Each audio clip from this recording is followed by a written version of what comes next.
잔잔한 바다 위에서 벌어지는 일들은 가끔 진실이 무엇인지 알 수 없을 때가 있습니다. 그것은 누가 어떻게 저질렀는지를 모르는 것이 아니라 정말 영문도 모르는 일일 때가 있어요. 1947년 망망대해 한복판에서 들려왔던 모스부어처럼 말이죠.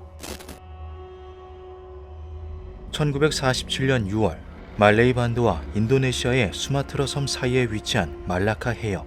약 1000km 남짓되는 좁은 해협을 지나던 선박들은 요란하게 울리는 모스 신호를 듣게 됩니다. 이를 수신한 배의 선장들은 무언가 이상함을 느끼는데요. 수신된 모스부어에서 해독이 되는 것은 오로지 SOS 신호 하나뿐, 나머지는 도저히 알아들을 수가 없을 정도로 불규칙하였기 때문이죠. 해상 사고가 발생한 것이라 판단한 배들은 나름대로의 해석을 시도하였고, 조금 시간이 지나고 나자 의미를 알 수 없던 신호들이 하나둘 해석되기 시작합니다. 하지만 신호를 알아들은 항해사들은 일제히 펜을 멈출 수밖에 없었습니다. 그것은 단순한 구조 요청이라고 보기에는 어려웠는데요. 오랑메단호에서 발송된 것으로 추정되는 SOS 신호는 아주 기이하고 공포스러운 분위기를 풍겼습니다. 오랑메단호에서 우리는 지금 표류하고 있다. 아니, 우리가 아니다. 선장을 포함한 모든 항해사들이 선실과 선교에서 죽었다. 이미 모두가 죽었을 것이다. 나 역시 죽는다. 메시지를 들은 근처의 선박들은 곧장 구조를 위해 오랑메단호가 사고를 당한 현장으로 향했습니다. 가장 먼저 도착한 것은 미국의 실버스타호였는데요. 바다 위에 떠있는 오랑메단호는 언뜻 보았을 때는 평화로워 보였습니다. 선박 외부에는 물리적인 충격을 받은 흔적도 없었고 침입을 겪은 것처럼 보이지도 않았죠. 그저 출렁거리는 바닷물을 따라 느리게 움직이고 있을 뿐이었습니다. 실버스타호는 2개의 구명정을 내려 오랑메단호로 향했습니다. 구명정에 탄 선원들은 선박에 가까워질수록 섬뜩한 기분이 들었다고 하는데요. 배에서는 그 어떠한 기척도 느껴지지 않았기 때문이죠. 선원들이 배에 오르자마자 마주한 것은 사방에 널려있는 시체들이었습니다. 선실 복도에서 갑판에 이르기까지 시체들은 발 디딜 틈 없이 빼곡히 누워있었죠. 이상한 것은 모든 시신에 외상이 없다는 것이었습니다. 이렇다 할 상처도 없었고 어딘가 부러져 있지도 않았으며 모든 선실 내부에서는 피 한 방울 나오지 않을 정도로 깨끗했죠. 하지만 시체들의 표정은 하나같이 공포에 질려 있었습니다.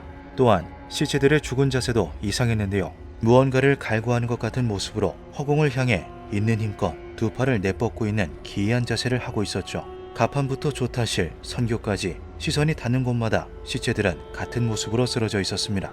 배 안에 살아있는 이는 단 한 명도 없었죠. 말 그대로 아무런 흔적도 외상도 징후도 보이지 않은 몰살의 현장이었습니다. 게다가 인근 해역의 낮 기온은 무려 섭씨 43도에 육박할 정도로 더운 날씨였는데도 오랑메단호에는 싸늘한 기운이 감돌았습니다. 구조를 위해 탑승한 실버스타호의 선원들이 한기를 느낄 정도였죠. 오랑메단호의 상황을 자세히 보고받은 실버스타호의 선장은 이것이 평범한 사건이 아님을 직감해 가까운 항구로 배를 옮겨 좀 더 자세한 조사를 진행하기로 결정합니다. 그러나 예인 작업을 진행하던 중 오랑메단호의 갑판 아래서 연기가 피어오르는 것이 포착되는데요. 선장은 이곳이 사고 발생의 조짐이라고 생각해 다급하게 예인 작업을 중단하고 배를 연결하고 있던 로프를 끊게 됩니다. 2 배를 연결하고 있던 로프가 끊어지자마자 오랑메단호는 한순간에 불길에 휩싸인 채 바닷속으로 가라앉아 버렸다고 하죠.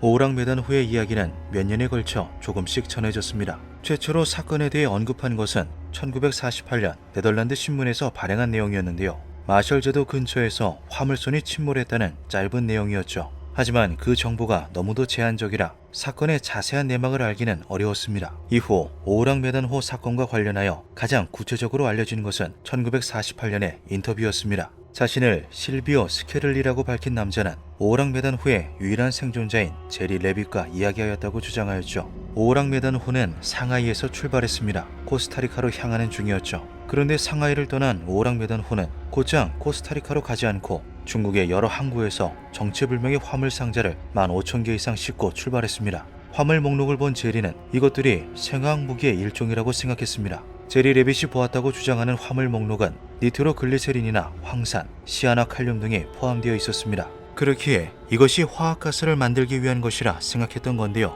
제리 레빗은 오랑메단호에 죽어있던 이들은 전부 이 가스 누출 때문에 중독 증상을 보여 사망한 것이라고 덧붙였습니다. 하지만 제리 레빗이라는 인물에 대한 신원 정보가 부족한 점, 본인이 살아서 나온 경위에 대한 설명이 없는 점 등으로 인해 인터뷰는 큰 신빙성을 얻지 못했죠. 그러나 인터뷰가 세상에 알려지고 난 후 많은 사람들이 오랑메단호의 미스터리한 죽음에 대해 주목하기 시작합니다. 선박에 있던 모든 사람이 죽어버리고 단서가 수면 아래로 가라앉아버린 그날의 진실에 대해서 말이죠. 전문가들은 이 해양 사고에 보다 과학적인 이유가 있을 것이라 생각했습니다. 가장 먼저 제기된 것은 제리 레빗이 주장했던 가스 중독과 비슷한 의견이었습니다. 바로 선원들이 일산화탄소 중독으로 사망했다는 것이었죠. 보일러 기관의 문제로 누출된 가스를 선원들이 흡입하게 되었고 이 과정에서 호흡에 이상이 생겨 숨을 쉴 수 없게 되어 사망했다는 것이었습니다.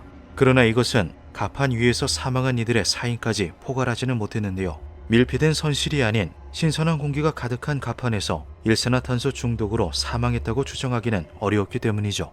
일부 전문가들은 공식적인 기록이 남아있지 않은 점을 예시로 들며 오랑메단호는 일종의 도시괴담이라고 이야기하기도 했습니다. 남아있는 기록의 시기가 각각 다르며 익명의 제보나 인터뷰로만 이루어져 있다는 게 수상하다는 것이었죠. 심지어 공식적인 해양 선박 사고 기록, 통신 기록 등을 살펴보아도 오랑메단호에 대한 것을 찾아볼 수는 없었습니다. 그러나 네덜란드의 엘스비어스 신문, 영국의 데일리 미러, 요크셔 포스트, 그리고 샌프란시스코 클로니클 등의 신문에는 분명 말라카 해협의 사고에 대해 짧게 언급하는 기사들이 남아 있었습니다. 때문에 일각에서는 오랑메단호에 대한 기록들이 공식적으로 남지 않은 이유가 배에 실려있던 금지된 가스 때문일 것이라고 추측하기도 했는데요. 이와 관련된 고위기관의 의도적인 은폐로 사건이 축소되고 결국에는 묻혔다는 것이죠. 일부 신비론자들은 오랑메단호에서 일어난 기이한 사건의 원흉이 초자연적인 무언가라고 말하기도 했습니다. 사건 기록을 살핀 초자연 현상 전문가는 그들이 죽기 직전 무언가를 목격한 것일지도 모른다고 이야기했는데요. 겁에 질린 표정은 숨을 쉬지 못해 고통에 찬 모습이 아니었으며 분명한 존재를 가진 대상을 목격했음을 말해주고 있다는 것이었죠. 또한 하늘을 향해 뻗은 두 팔은 마치 그 대상을 경외하는 것처럼 보이기도 한다고 덧붙였습니다. 그들은 신 혹은 신의 존재와 맞먹는 사악한 무언가와 마주친 것은 아닐까? 사고가 일어난 그네에 바닷속 고대 신에 대한 전설이 돌아다니는 까닭은 무엇일까?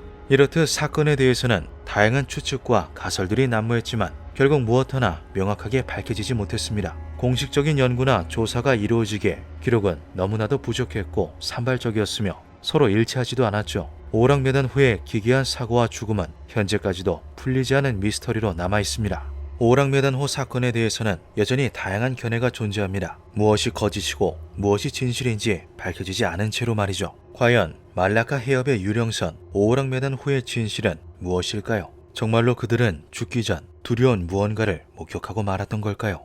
기묘한 밤이었습니다.